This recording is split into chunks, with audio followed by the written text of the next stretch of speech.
Nabi katakan dalam sebuah hadis, kata Nabi SAW, apa? Dijadikan kecintaanku terhadap dunia ini, kata Nabi SAW, pada dua hal. Yang pertama wanita atau istri, yang kedua adalah minyak wangi.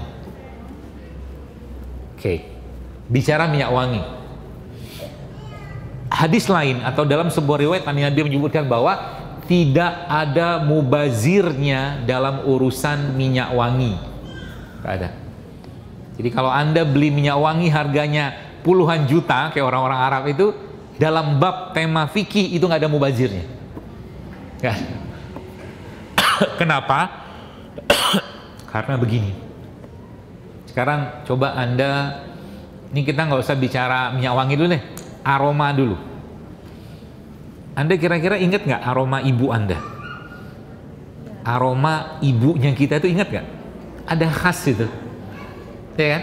Apalagi yang suka apa diketekin ibu gitu kan, atau mungkin udah dewasa pun. Jadi manusia itu punya karakter aroma sendiri ya, dan kalau aroma itu muncul atau kita tiba-tiba tercium itu, maka seluruh kejadian yang berkaitan dengan itu terrecall lagi dia. Paham? Itu sebabnya bab tentang minyak wangi ini dalam Islam diatur.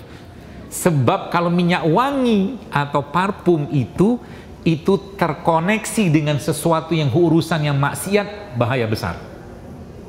Paham maksudnya? Contoh nih, ada orang lah, mungkin dia melakukan perbuatan tidak baik, ya, laki perempuan gitu kan.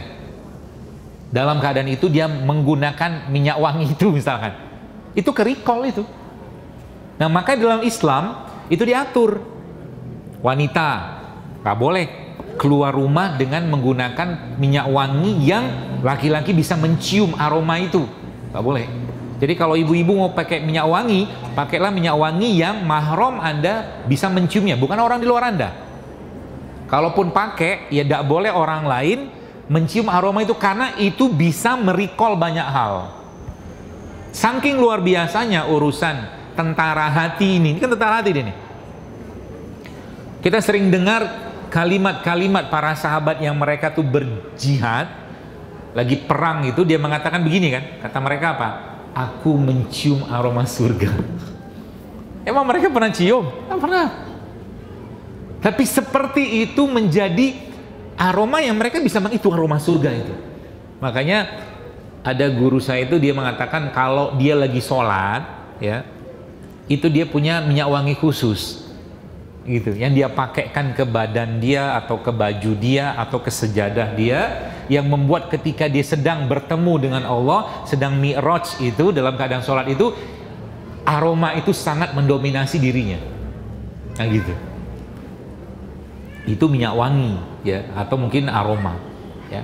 Makanya tadi saya sampaikan ya, bahwa tentara-tentara itu kalau dia di-recall ya dengan berbagai macam, katakanlah misalkan aroma, misalkan penciuman tadi itu, maka dia akan mengingatkan kita pada suatu contoh. Mungkin ibu-ibu yang dulu punya anak, kemudian anak itu masih ASI, Anda ingat banget aroma, fesesnya anak itu, ingat banget ya kan? Kalau itu muncul tiba-tiba, kenangan itu muncul gitu, nggak ada jijik-jijiknya, nggak ada. Makanya saya pernah lihat ada di Dubai itu, di Dubai ya, di Dubai itu ada seorang orang yang ada di toko parfum di sana ya, jualan parfum di Dubai itu, orangnya namanya Yusuf seingat saya. Itu ada orang datang ke dia, dia bilang begini, ini baju ibuku waktu dia masih hidup, ini aromanya, tolong bikinkan parfum kayak begini. Bisa dia buat. Nanti lihat di Instagram ada tuh, Yusuf Bai namanya. Woi, sakti nih orang ya, sakti nih orang. Itu sebabnya sebenarnya peradaban parfum itu adalah peradabannya kaum muslimin. Cuman sekarang kalau kita ngomongin parfum, semua orang ngerujuknya ke Perancis. Padahal parfum atau minyak wangi itu miliknya umat Islam, karena di dark ages, di zaman kegelapannya orang-orang barat itu ya, Itu mereka tuh mandi aja jarang. Yang disebut dengan masa kegelapan itu masa gelapnya mereka, bukan kita. Mandi jarang, kadang-kadang setahun sekali data-datanya itu. Dia punya kotoran di sepanjang jalan Eropa. Jadi Eropa yang dulu itu tuh bukan seperti yang kita bangga-banggakan sekarang ini. Ya. Gitu. Ya.